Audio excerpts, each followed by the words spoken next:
Welcome back to the Bar Talk Podcast. I am Andy of Inebriart, your host, and I am joined once again by Jordan Chabot of the Speedwell. Hello, everybody. Dan Mahoney of Stats in South Boston. What's going on? And as he just said, he's popping our cherry, our first non-New England guest, Jake French from Alabama, and your bar's Harry's Bar, correct? The legendary Harry's I'm sorry, Bar. the legendary Harry's Bar. Sorry. We're going to do things. We're going to do it the right way, all right? I didn't realize that was actually on the sign. Oh, it's not, but it is in my mind. All right. Welcome to the show, man. Shine away from I me. love it. Yeah. Appreciate y'all having me. No, thanks for joining us. So we've been talking a lot ever since March about coronavirus and its effect on business and lockdowns and reopening and PPE and you fucking name it. We talked about it. And we realized over the last two episodes, we're kind of like, wow, we're very New England centric. And so we wanted to bring someone on to kind of get an idea of what it's like elsewhere and what they're going through. So in Alabama, are you guys open for business? Like what's the situation there? Yeah, we were shut down from I think it was March the 11th or something, and we went and then out of nowhere because we thought we were going to open up in the beginning of June, and then they opened us up. I think it was May the 11th, and it was literally they just Meemaw Ivy, that's what we call our governor, Meemaw.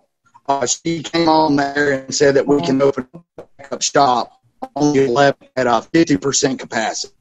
And they kind of left it up to the municipalities to as far as the face mask thing and stuff like that and how they did it. So it was, I think it was last Tuesday that the city of Tuscaloosa, Alabama, said that we had to go back to our face or had to start wearing face masks in businesses. So that's kind of where we're at right now. And have you had trouble locating? I remember initially face masks were really hard to come by, and people were trying to just make do with what they had. Are supplies there that you need, or? Normally, we're having to order a lot of our stuff just offline. There's not a whole lot as far as mask wise, but with us, we're kind of a smaller city. I think we're at 80 or 90,000 people. We wouldn't be as big as y'all are up north like that. But, we're just kind of a smaller city. And up here, so you're just a bar. You don't do food as of yet. Up here, correct. We still can't have bars. If you're not serving food, you're not open. That's crazy. So have you had any kind of distinction between the two, or are you guys just running the same?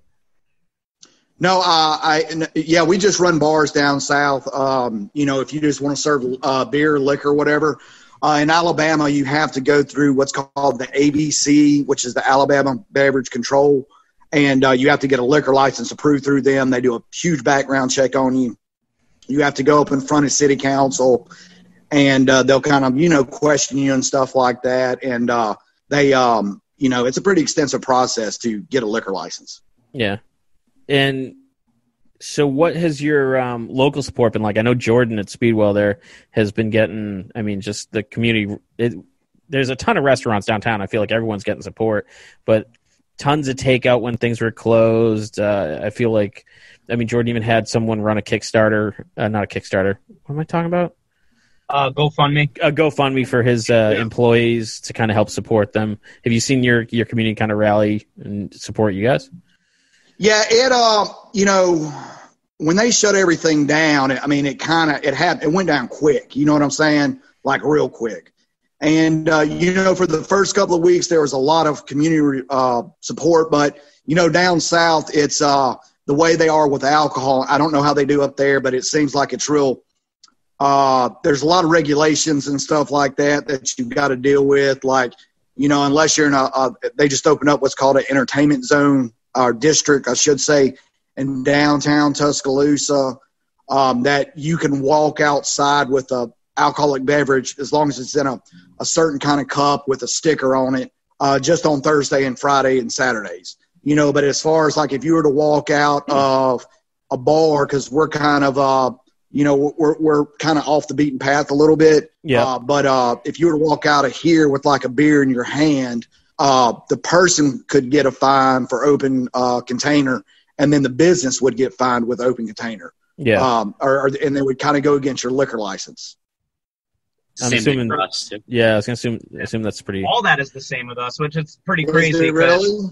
Yeah, I mean, and you said like 80 to 90,000 people. Like, I don't know, like kind of up in Massachusetts, I think we're looked at like everything's part of Boston, but like Plymouth's pretty big. That at least where I'm at. Dan's operating more in the city, so he can attest. But all the regulations are pretty much the same. You get put through the ringer to get your liquor license, so a lot of that is already in play. We can do the same thing up here. And then getting masks. I had to get all my masks online too, so it's pretty crazy. Like, even though they're so different geographically, and it's very similar. That entertainment zone sounds awesome though. Yeah, when he was talking about that, I'm like, God damn, that's a good idea. Yeah, because with Tuscaloosa, Roll Tide. Roll Tide, brother. No, but we're very, we have a lot of college students and stuff here because, like, whenever college comes in back in a session, you're looking at an extra 40,000 people piled on top of the regular citizens. You know what I'm saying? And but there is, I guess maybe they're trying new things with alcohol because the bar industry down here is very important to the student population. Sure. You know what I'm saying? 'Cause, hey, it's college. A lot of things are going on. You want to experience new things. You want to hang out with your buddies. It's a huge factor in Tuscaloosa. And I'm not sure about other towns because I've never owned a bar, run a bar, anything anywhere except in Tuscaloosa. So I don't know how other towns roll. How did it work out for you guys? Did they close the colleges down and send everyone home like they did up here, or did everyone stick around? Yeah, man. They shut everybody down, and they went to an online teaching thing, which I think is going to be troublesome in the future because the cat's out of the bag now. Yep. You know what I'm saying? Mm-hmm. They done showed they can do it, and I think it's going to hurt a lot of these college campuses because everybody's just worried about this Rona right now. Nobody's really, I don't feel, taking the whole entire thing into aspect because the way that business is being done in America is being done in a different way than it was 3 months ago. I've got buddies of mine that are who actually used to work for me. I make a lot of winners because I push them. But, I've got young men and young women who are, some of the youngest vice presidents in I'm talking about big banks, history. And they're working from home now. Like they don't go to work. They might go to work, for a couple hours a week, but I'm like, is this going to be a situation to us where you're staying there? Like what's going on? And they're like, no, man, they're telling us that, we're going to be working at home indefinitely. And, I do see a lot of problems that will arise in the future with landlords and stuff like that, because there's going to be a lot of this money coming in from lessees that will not be there because now they've kind of figured out they can work from home. And why not cut that overhead? I mean, that's business 101. Oh, yeah. I foresee that from a lot of like big businesses. Be like, why am I paying you to come into work to heat and lights and, keep the microwave running in the break room when you can just stay at home, get your job done, and you pay all those bills? Oh, 100%. So, you know what I'm saying? So this Rona thing, what anyone thinks about it, I feel in my mind that this will be a changing point in America and the way that America works. Especially for the service industry, which we're part of, but it's going to have reaching effects that no one has ever. They're not even contemplating right now. Yeah, for sure. Couldn't agree more. Yeah, are you worried, Jake, that taking all that into consideration, do you benefit largely, your business benefit largely from that student population? And are you worried now because you might have to shift a little bit because you're not going to have that alcohol consumption from all those students that might not ever come back to campus? Yeah.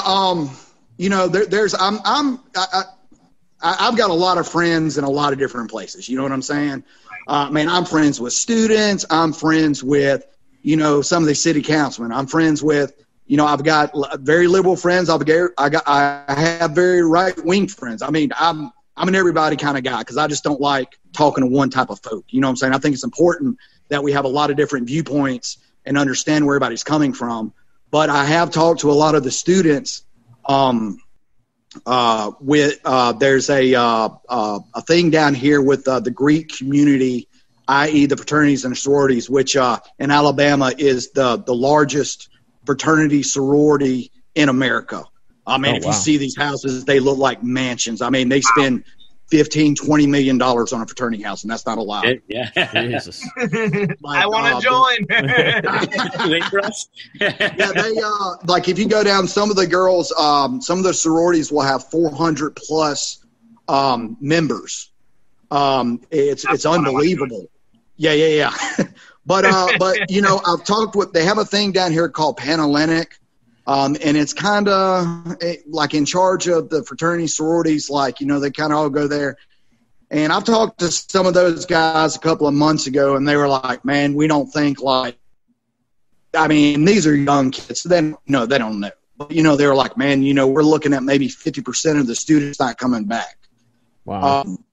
And I don't feel it will be that much. I'm looking at anywhere between a 10 and 20% reduction of on-campus people, which for us would equate to anywhere from 4,000 to 10,000 students that would be pulled out of the economy. You know what I'm saying? And just with us being a college town, there's a lot of restaurants, there's a lot of bars, there's a lot of little, mom and pop shops. But I do feel that right now, I can name off the top of my head probably 7 places that have closed. And I do feel, and like I said, we're not a huge town. But actually, I'd probably name 10 places. That's a lot. I do feel by the end of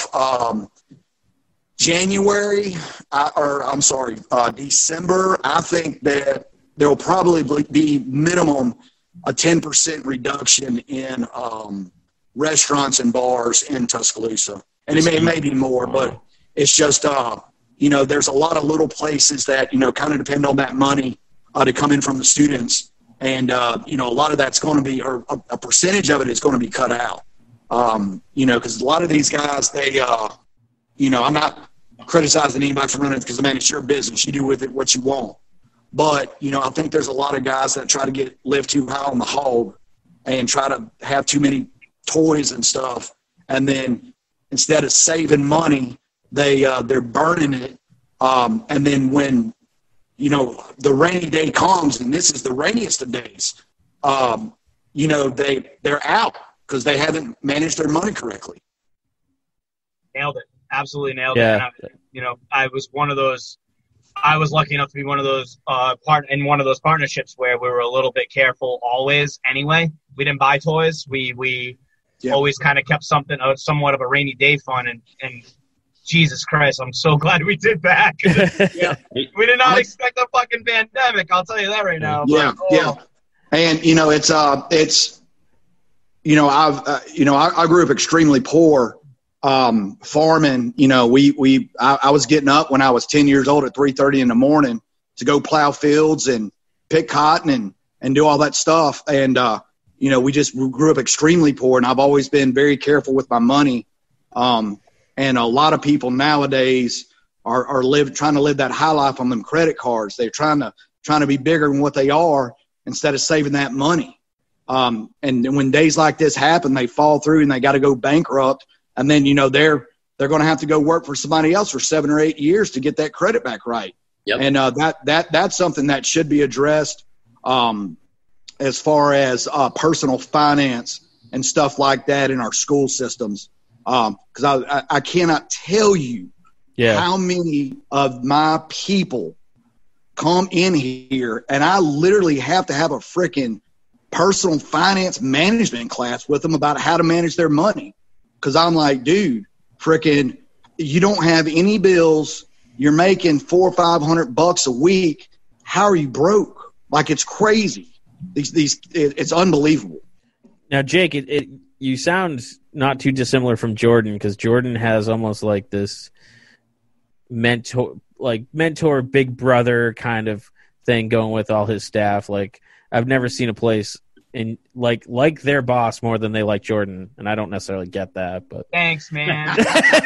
But so how's this whole thing been on your staff? Have they been on unemployment? Like, I know Jordan's been like scheduling them so they can work just enough and get unemployment. So yeah, I kind of got two different places. And I'm in I'm managing one that I'm in the process of trying to buy out. But they we kind of had to put that on hold because of the pandemic. Sure. And they shut down. You got to have a public forum in order to get your liquor license. So they kind of shut it down. So we had to put everything on pause.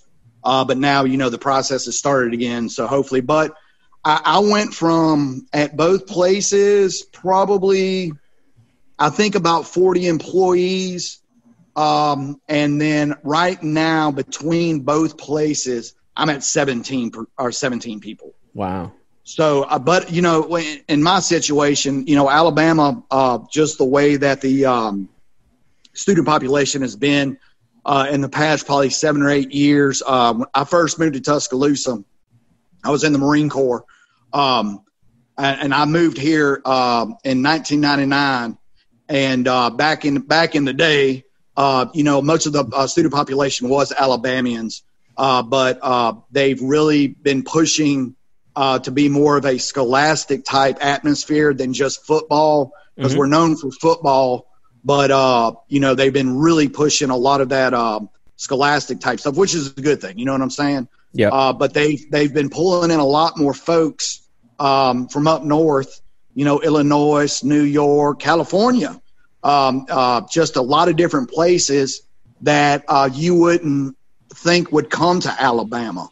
You know what I'm saying? So it's good for us that we're getting people to come here that normally wouldn't come here, and to see that, the old myth of Alabama being a terrible place to live is not true.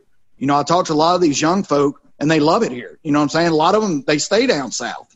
Yeah. Because they just they seem to enjoy it more, and the from what they say, the people are nicer. I think you glitched. A lot of them go back home. You glitched out right when you kind of threw a little shade in our direction that we're not nice. Let me 2020, dude. Like, down here we're nicer. Click. He's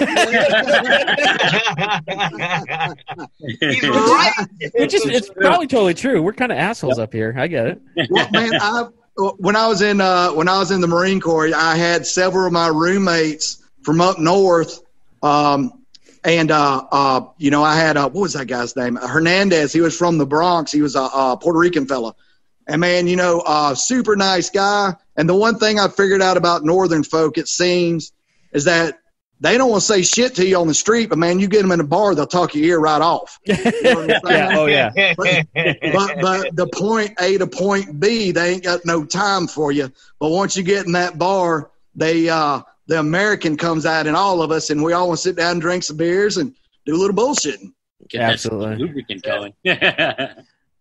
So, Jake, we live in an area where it's all about craft beer and farm to table and, kind of fine dining. Do you guys have any of that? You're talking about starting to do food. Like, what kind of food are you looking at bringing in? Well, brother, you can't tell here, but I'm a fat boy and I love to cook, okay? That's the truth. I think Dan's the skinniest one. And no, Jordan lost a shitload of weight. Jordan's super skinny. Are you sick? Yeah, well, that's good. Are you sick, bro? Thanks. No, but we, in Tuscaloosa, I kind of even though we're a little old town down here, I kind of watch the trends and stuff like that, and I pay attention to what my customers are doing. Because if not, you're screwed. You know what I'm saying? You got to see what's going on here. Personally, I feel that the craft beer phase is kind of coming to an end. I think that we're going to be moving a lot more into quote unquote craft liquor. If you looked at the success of Tito's, they've got some stuff. I know the liquor's different, or different types of liquor, but they got a thing called Deep Eddies that does, different kind of flavored with like natural flavoring of vodka. You've got Fireball that's been blown up. It's trash vodka. It's trash whiskey, but it's still flavored, and everybody loves it. You know what I'm saying? Oh, it's up here too, Jake. Yeah, don't miss it. I got to walk through a pile of Fireball nips every time I open up the front door every morning. Yeah, 100% so. But I think that, with us down here, we are more of a college-age area. Their palates are not as refined as some of the older folks would be. They don't appreciate good beer or good liquor, you know what I'm saying? But I have noticed here in the past 2 or 3 years, I'm going through less and less domestic beer. And then, unbelievable amount of liquor. It's been changing and these are the kids that, will soon be out in the workplace and stuff like that. They're just doing a lot more shots. They're doing a lot more, a lot less beer. A lot less. I'm probably my domestic beer, I would say for maybe 10 years ago, probably down 40%. Wow. Maybe 50. Yeah. And then, but the liquor, it's booming. It's my liquor's probably up. Jesus, maybe 100% from 10 years ago. It's unbelievable. Got a margin too, right? Yeah. So fuck it. Yeah. And it's just control, Yeah. A lot easier control. I've come up with a system to where I weigh all my own liquor. We do inventory once a week, which is, a lot of people in this industry, they get the price points right. They think they get the measurements right. But the third leg of that is that you've got to manage your inventory. And that is a dying art. You've got to get in there and see what the hell's going on with your money. Because each one of those bottles, for me is $120 minimum. That's worth to me. And, you've got to manage your inventory. There's a lot of systems out there, that you can use. I came up with my own. I can bust out all my liquor inventory, which is probably minimum 100 different types of liquor. I can normally do it within 45 minutes. And get it down to 0.1 ounce of the amount of inventory I have on hand. Wow. Got a hell of a staff. That's awesome that they're on their pours and that they're doing the right thing and then shit's not walking out the door. So salute you. No, man, shit. Everything walked out the door. You kidding me? Don't take for 1 minute that thing stealing from you. Your job is to minimize the theft. Because they all sorry. You know what I'm saying? The staff, they're young. They're there for their, hey, my friends, or that's a cute girl or whatever the case may be. And they're going to pour a little bit heavy. And, like I tell them, that, even if it's only a 1/4 ounce, every 3 drinks, you add that up, that's like 2 or 3 drinks per bottle. And that's $12. 12 times 12 is $144 per case. Then you times that, let's say by 10 cases, that's $1,400 a month. You times that by another 12. You're looking at $16,800 freaking dollars. Is that right? Yeah, I think it is. In a year. I believe you. I'm not going to check your math. I went to public school. Sure. Yeah. I went to school in Mississippi, if you can believe it. But yeah, so, it's important to make sure you take care of your inventory just as much as you manage your people. I came up with my own bar theories, I guess you would say. And one of the things, the first thing I teach my management team, the very first thing I teach them, and then this can apply to any business because it applies to all business, is there are only 3 things you manage. Only 3. You manage people, you manage problems, and you manage the process. People, problems, process. Your process is your act of actually running business. Your problems are your day-to-day miscellaneous that anybody in the bar industry will tell you will show up quick. It's all the bullshit. And then manage, and then manage. You got to manage the people. And with those things, they make a trinity, I guess you would say, that if you don't manage one, the other two will fall. For sure. So I know Jordan is always struggling with graffiti in his bathroom.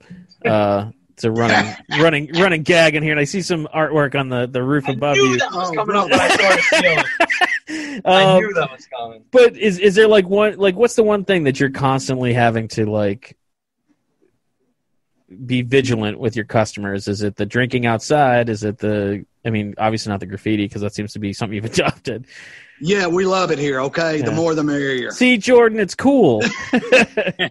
Yeah, we just on we actually hand them Sharpies to sign their names on the wall. You know what I'm saying? Cool.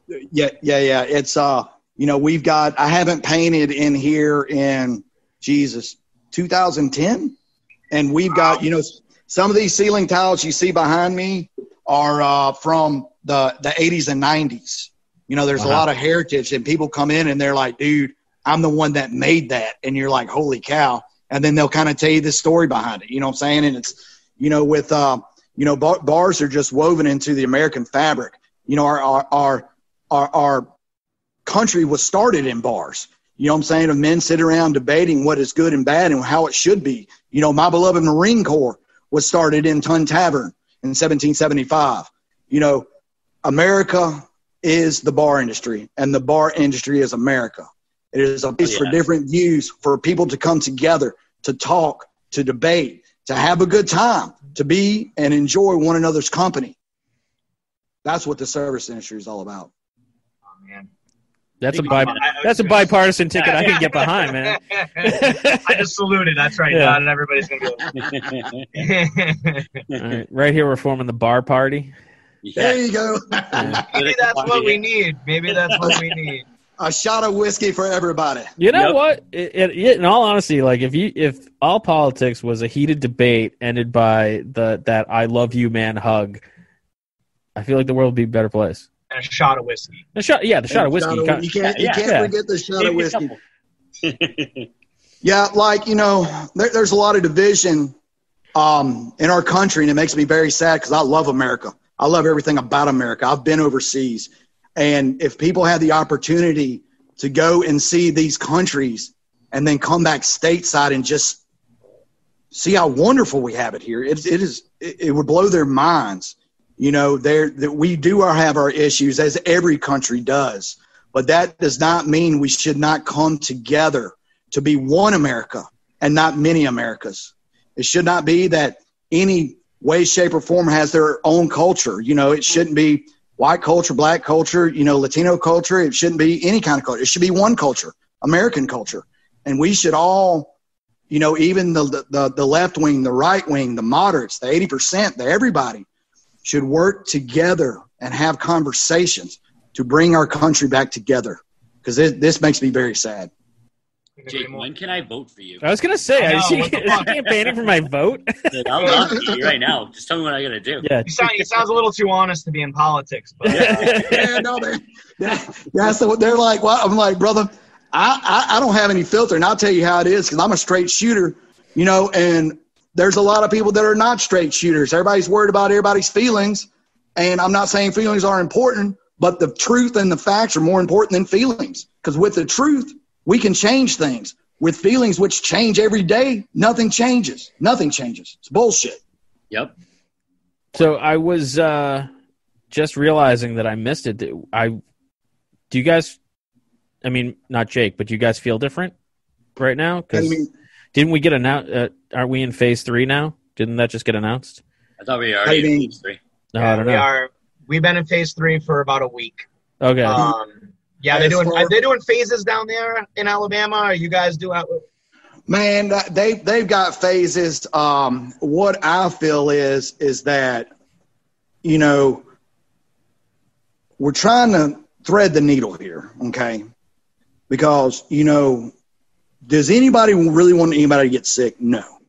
Does anybody want anybody to die? No.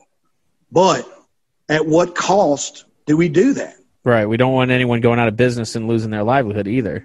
Exactly, because there's so much politics behind this virus, and there's a lot of thought of more. I think there's more politics in this thing than there is facts, because they're pushing for a lot of industries, a lot of small businesses to be shut down, but yet I can go down to Lowe's, and I'm not calling them out. I would say any big box retailer, and you can go in there and let's say Walmart. You can go down to the Walmart and buy you some T-shirts, and they're not shut down.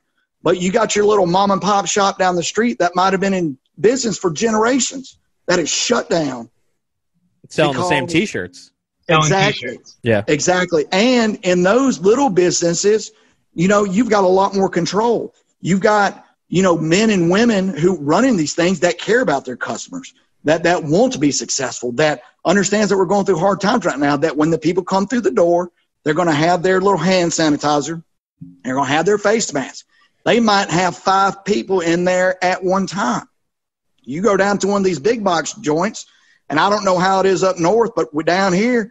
I mean, I've seen times when we were in straight up lockdown, like you're not supposed to be outside the daggone house. I go into these places and I see, holy shnikes, 500 people. And these aren't young people that would come to a bar setting. These are people that are most vulnerable. Here, let me tell you a true story. True story. I went down to Lowe's, okay?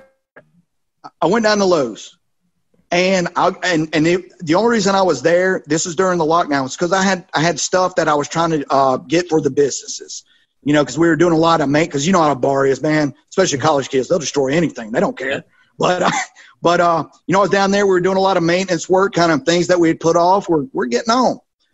So I roll up into there, and I'm seeing, and this is no lie, I'm going to wait in line.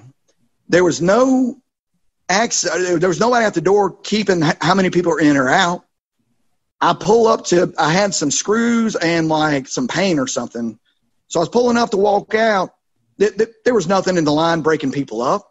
There was a little old lady, and this is not a lie, in a hover round, on the scooters they have there with the basket on it. Yep. That had an oxygen tank, and the only thing she had was freaking ferns and flowers.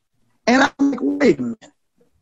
How in the hell is it that the most vulnerable, the majority of these people, I think it's something like above 50% of people who are dying from the virus are above 70. It might even be 6%. But how is it? Why are we not protecting these people? Why is she down here buying flowers in the middle of a lockdown with an oxygen tank, a stone cold oxygen tank? Why is that happening? That's crazy. But why is it also that we've got people under 25 years old? Here goes the crazy statistic for you. Do you know how many people in all of America and the whole Oh, no. No, we lost Jake. No, we lost Jake mid-sentence. All right, hang on. I'm sure he'll get back on. Let me Oh, wait, here he comes back in. Oh, we lost you there for a minute, guys. We lost you for a second. Okay. Are we back? Yeah, we're back. I think we're back. Okay, good. Okay, good to go. But here's a statistic, and you can look on the CDC website, okay? For people under 25 years old, 130,000 deaths in America, in all of America. Do you know how many of them are under 25? 0. 160. That's wild. 160 deaths in all of America from this virus that is under 25. And how many of those may have had really, pre-existing conditions, Right. Out of 100, probably all of them. I just think that, with the way that this is being set up, It just feels like there's more going on than what's being said. I mean, why would they not let young people out to go to the bars and restaurants and go out and spend their money? And why not protect and insulate the most vulnerable? Well, the unfortunate thing is do it that way? The unfortunate thing is that age bracket, the 25 and under or whatever age bracket, they don't live independently from other people, so they intermix with the elderly and everybody else in between, and that's kind of part of the problem is, yeah, they'll survive, but they can spread it to everybody else, and there's no good answer, really. I mean, it's like you said, it's trying to thread that needle of running that cost benefit of what can we do, how can we do it safely, and trying to, do 100%. So, and I just think that, with the way that the quote unquote quarantine, the initial theory was that we were supposed to slow the spread of the virus in a way that everybody was guaranteed medical attention. Everybody was guaranteed a hospital bed. Everybody was guaranteed a ventilator. Here goes another statistic for you. Do you know how many Americans in America have been denied COVID-19 treatment? What? No. 0. Not a soul. Everyone has received treatment if they needed it. Not one person has been denied in all of America. Miles. And you're hearing, so if you're just, again, obviously you do your research, and the problem is the overall, not to overgeneralize because that's where you get into dangerous territory, but overall we're spoon-fed information, and you can either eat what's fed to you or go out of your way to kind of do your own research. And that's the problem is, I think the biggest pandemic is the panic more than anything else. And don't get me wrong, this is a serious issue, and I'm not trying to dilute it. And early on when we were talking about this on the podcast, I had similar feelings, and I just don't think, especially now that we have more data, we didn't know much at first, but now that we have more data, and a lot of the data that you've said, I think the long-term ramifications of people losing their jobs and losing their health care and losing their mental health is going to be a second pandemic that's not going to be, it's going to be just as difficult, if not more difficult to deal with as the one we're dealing with right now. And back to your point, I think there's not enough attention and care going into that, because I get it. You got to work with what's in front of you first, and control what you need. But we've been in a depression before. We know how detrimental that can be too. So 100% so. It's very single-sided right now. They're not looking at it like that. So just look at one, like you said, looking at the virus now, but not the repercussions of what the solution is. So, but there's no easy solution, I guess. So. Yeah, no, there's no right answers. There's zero right answers right now, and that's the thing. Everybody can have their theory, but I mean, I'm not. And I said this on the last podcast. I'm not part of a $6.5 billion industry that's focused on solving diseases and pandemics. So my opinion's worth nothing, so I can only work with. Well, you know what? I would disagree. I would disagree with you. Your opinion is worth something, because here you are on a podcast touching a lot of different people out here. Jake, don't blow up his ego, man. It's true. I like this guy. For all of y'all, because I just feel, that there's a lot more being spoon-fed to us in ways that it shouldn't be. And then I think that us all, as every American, not just us 5 here today, but every American should be asking more questions about what is actually going on here. Sure. So Jake, I'd like to end on a little upswing positive note, just not to be all gloom and doom. So we're gonna take some questions because wonderful. I feel like you are like-minded, so you will enjoy making fun of how I cannot read people's names or emails. So this one comes. All right, you don't want to hear the question, Jordan? All right, so this one's for Jake and Dan. Erica Gaines writes in, serious question. How do you handle someone who has been overserved, whether it be by bartenders or server, that is adamant on driving, even though you told them a random customer pulled you aside to report they were calling the police if the driver pulls out of the lot? Can't very well steal their keys out of their hands, and obviously I'm not in the business of calling police on my customers. Well, I personally feel that she's a fool. She should call the cops because, like, if they get in a wreck, you're going to get your ass sued. Yeah, I mean, like with me, I tell my people, you know, this is the way I normally kind of go through is first I'll talk to them, have them sit down, kind of see their drunk level, I guess you would say, and, you know, maybe give them some water, give them some time to see if they can sober up a little bit. If they don't sober up, everybody does the Uber now. It's a huge thing. Yeah. And so I tell them to call an Uber. And if they're like, no, I'm driving, I'm like, okay, if you drive, I will call the cops on you. And I mean, I've straight up called the cops on some of my customers before. That ain't no lie. Because I'm not going to take the chance that, number one, they get out and hurt themselves.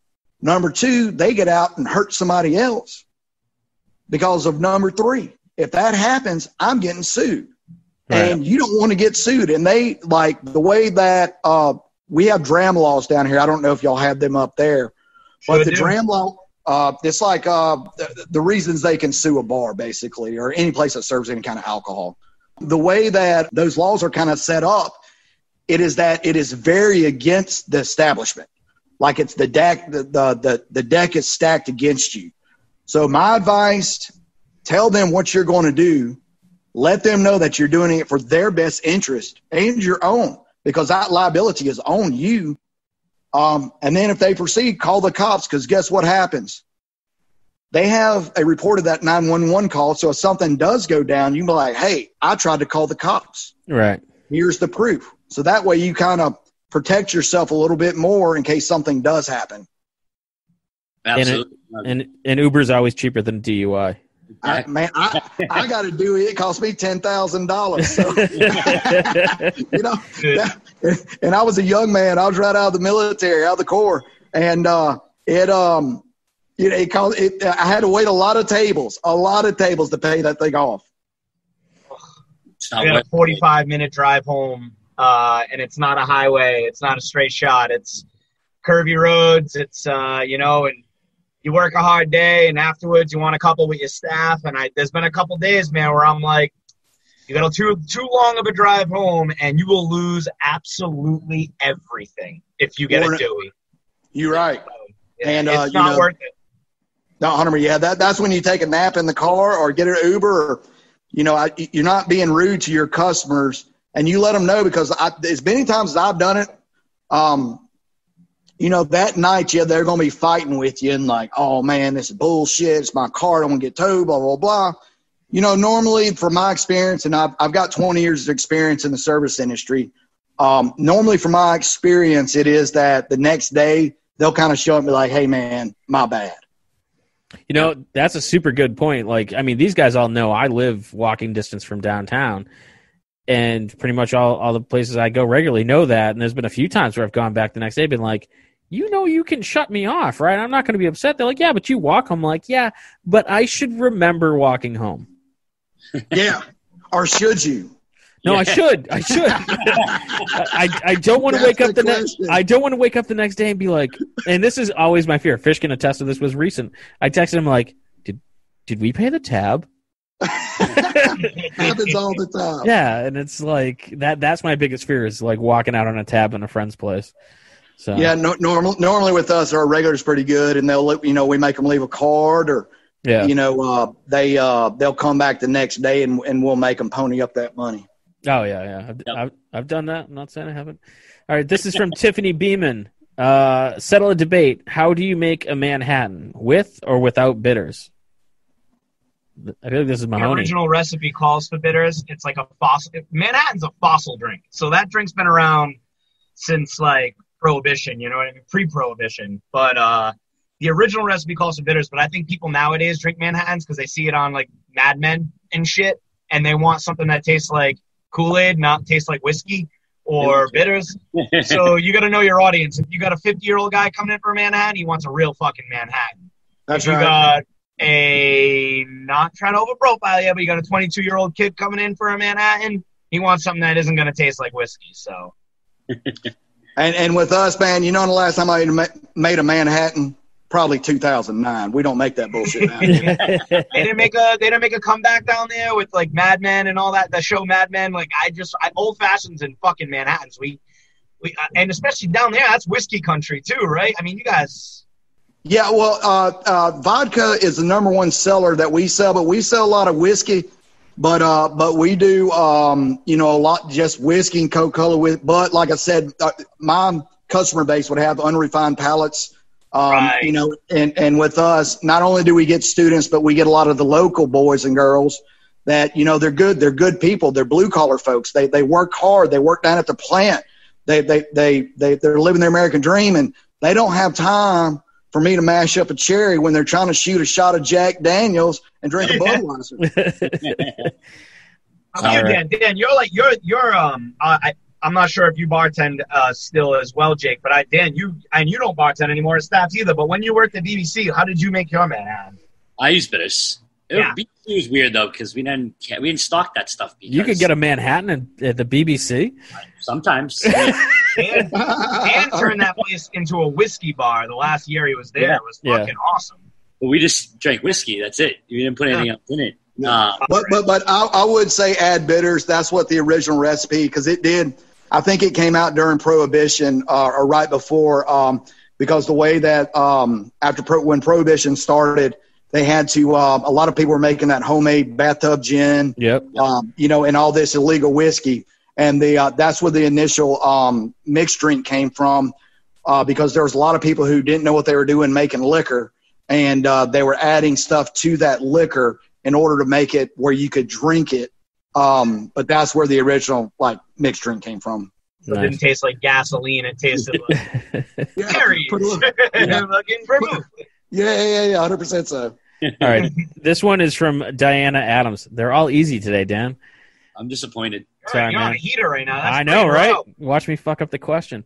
So I already know the answer to this, but I'm going to let you guys answer it because I think it's kind of a stupid question, but, you know, that's not for me to say. My favorite kind of I question. get them all day. What do you do when you accidentally undercharge someone $15? He's still here, but he closed out his tab and didn't say anything. The tab was $6.50 instead of $21.50. It would have been noticeable. I know it's my fault, but I'm miffed, and now I can't decide whether I should broach the subject before he leaves. Do you want to go first? No, you go first, Jake. I want to listen to Jake. Yeah, you're the guest, He was man. just talking to, he Okay. weighs his bottles, and I don't do that, so I want to hear how he handles this. You know what you do? Hey, you're running a business, not a soup kitchen. You go get that money. Oh, okay. Dan, what do you do? I'd probably read the customer. If this is going to be that guy's going to fist fight me over it, probably say fuck it. But if it's a reasonable person, I'd be like, oh, sorry, man, I made a mistake. I'm such a sucker. I'd be like, oh, you're a fucking idiot, George. You're eating that $15 now. But I don't know, man. I'm getting a little motivated by Jake after, like, the weighing of the bottles and shit. I'm like, you know what, man? I'm giving money away. What the fuck? I probably made a joke about it, like, hey, I made a mistake. And then hopefully they're kind enough to be like, no, let me give you the money. You know what I mean? And do it that way. Maybe I'm just too full of self-loathing, but I'm like, it's my fault. I'll put the 15 in. Right. Well, you know what? This is what you got to look at. You know, you got to change your mindset here, because, like, in the service industry, we're there to serve. We're there to be there for our customers. But your customers also got to understand and respect that that's not the Rona. That, hey, we're running a business. We're taking chance every day. The liabilities that are set up against a bar or a restaurant, as far as the liquor liability, as far as what if you serve one of your guys doesn't cook the food right. You know what I'm saying? Because, like, if you're short 1 month, will those people come back and give you money to keep your business open? Hell no. But if you're giving the customer the proper amount of alcohol in the business transaction, which you're supposed to do, I never short anybody. I never overpour either, because they came in there to buy a product, and that's what it is. It is a product. Yep. You know, you deserve as a business owner, you deserve that because that is your money. That is your risk. That is your liability. That is your livelihood. That is your family's livelihood.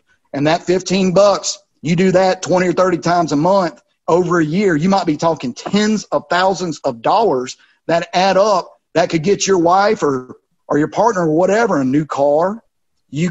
Maybe you need to upgrade your house. Maybe you're trying to buy another business. You know what I'm saying? You're not being selfish. You're just asking people to pay for what they receive. And as a customer, we would never go to Coca-Cola and be like, "Hey, man, can I get a little extra caffeine in this one?" Yeah, exactly. You know what I'm saying? So, but yeah, you gotta, it's hard for a lot of people in the bar industry because, like, normally the folks that I've met we got big hearts, big personalities. We love everybody. We love talking to people. We want to hang out and drink beer all night. You know what I'm saying?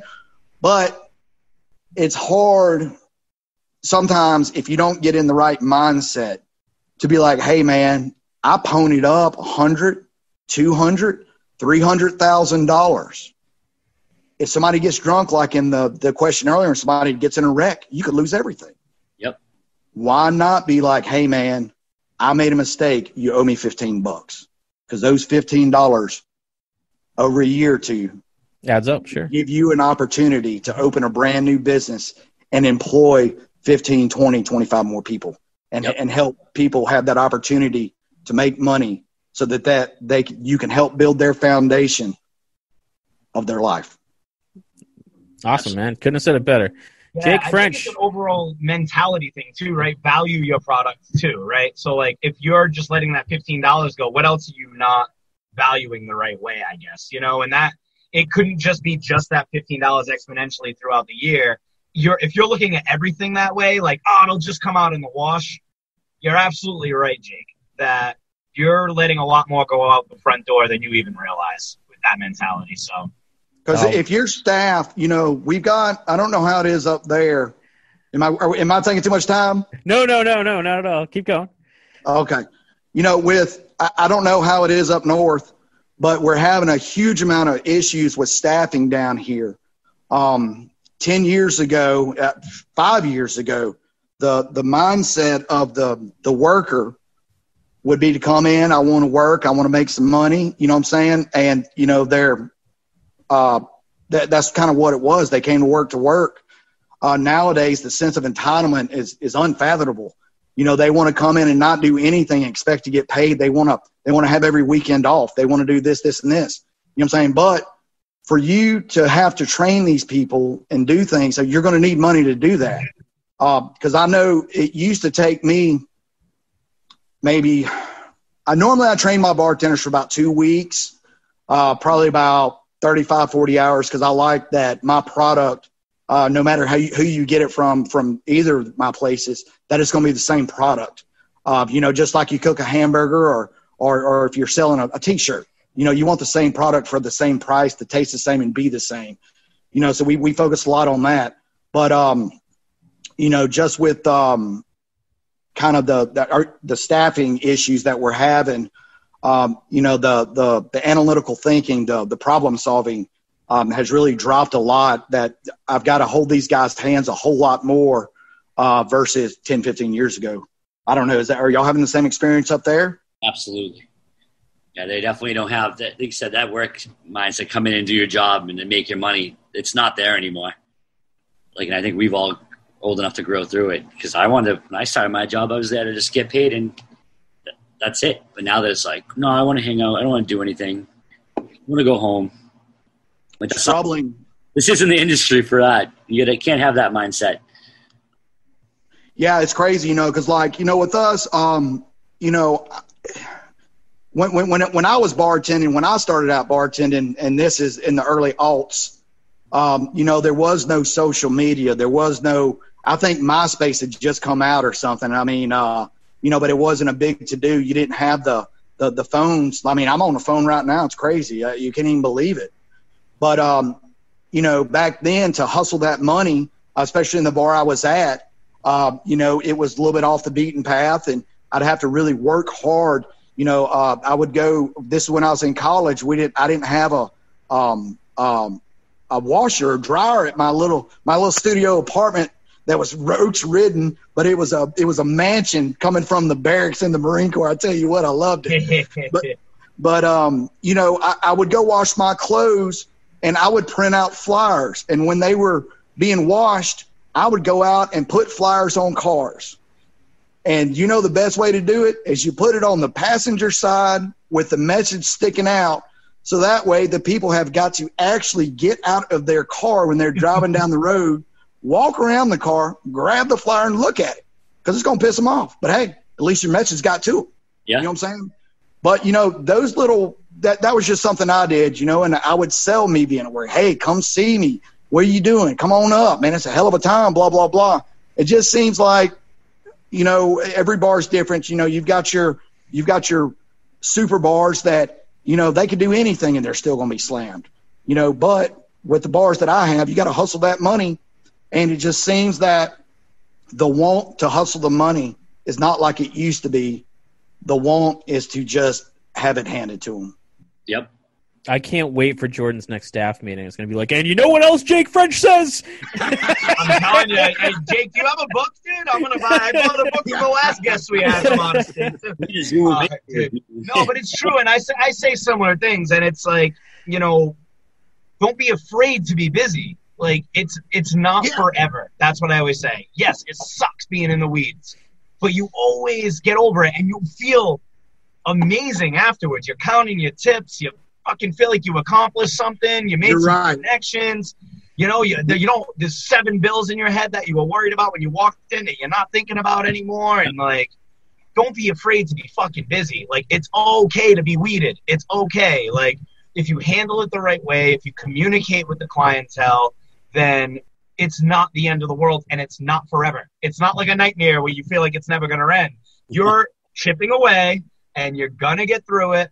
And, even if you're coming back tomorrow, but you're going to have a day off. You're going to be able to go on vacation still. You're going to be able to, and most of all, you're going to be able to live. You're going to be able to pay your bills. You're going to be able to, take care of yourself. Like, whatever people do on their days off, that's a whole other situation. But like another episode.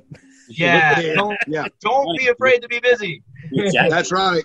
Don't be, it's better to be slammed out of control, hoping you make it out alive, versus sitting around dead as hell wondering what's going on. Exactly. Yep. So, Jake, I think you bill things wrong. I think it's the legendary Jake French from Harry Potter. So this is the part I don't know about that. This is our last call. This is where we go once around the table, and you can plug whatever it is that you want. Everyone gets a shot. So I'm going to start with Dan Mahoney. Dan Mahoney, last call. What do you got? First, thank you, Jake. It was awesome. It's cool to get another perspective besides our little bubble up in Massachusetts. So thanks for coming on and kind of giving that to us. But for me, come check out our patio in Boston. We're busy. We'll get you in there. It's nice out. It's nice to be able to outside and not quarantine. So come check us out. Jordo. Oh man, I'm kind of on the spot here. Jake, thank you very much. Really nice meeting you, brother. Hope we can reconnect sometime again. I don't know if I see myself going down to Bama anytime soon, but if I do, you'll be the first one I look up. Earlier on, you dropped so my favorite movie of all time, and anybody that knows me decently knows this, is Tommy Boy. You dropped the hard holy shnikes earlier. Yeah, I did. Yeah. Are you a Tommy Boy guy too? Yeah, I love it. All right, hell yeah, that's all. My last call is thank you for the holy shnikes. Right. So Jake, over to you. This is your chance, man. You can plug whatever it is you got to plug.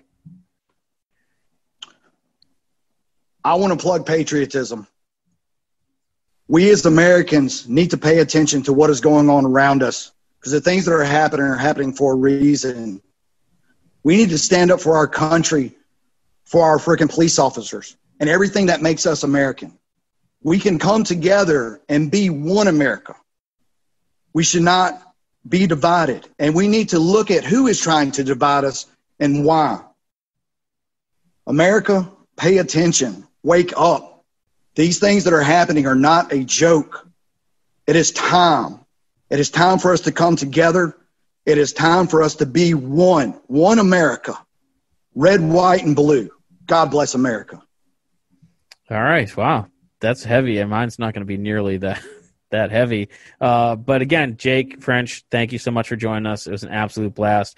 I'm going to say if you're in the Plymouth area, make sure you stop the craft beer cellar. Say hi to Tatum Beer and Wine. 100% so.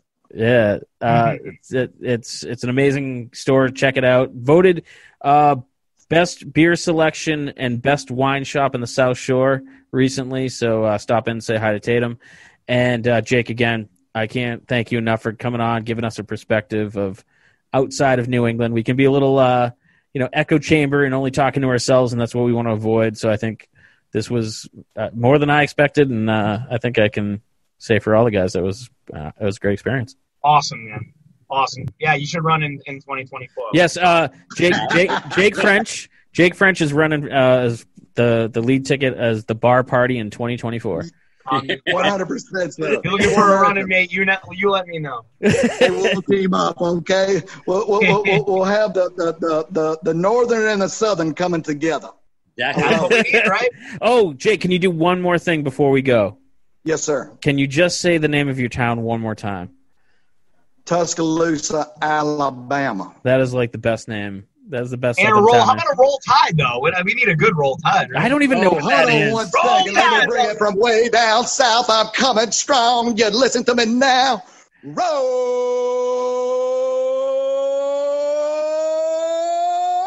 tide, roll.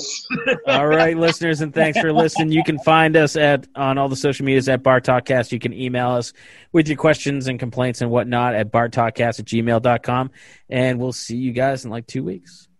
Thanks for listening to the podcast. You can find us on all social medias at Inebriart, except for Instagram, we're at Inebriart6. You can email us with your questions, complaints, and whatnot at inebriart@yahoo.com.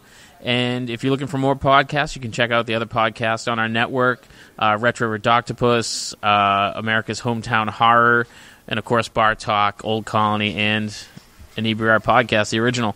So check those out and subscribe and comment so we can reach more people. And thanks for listening.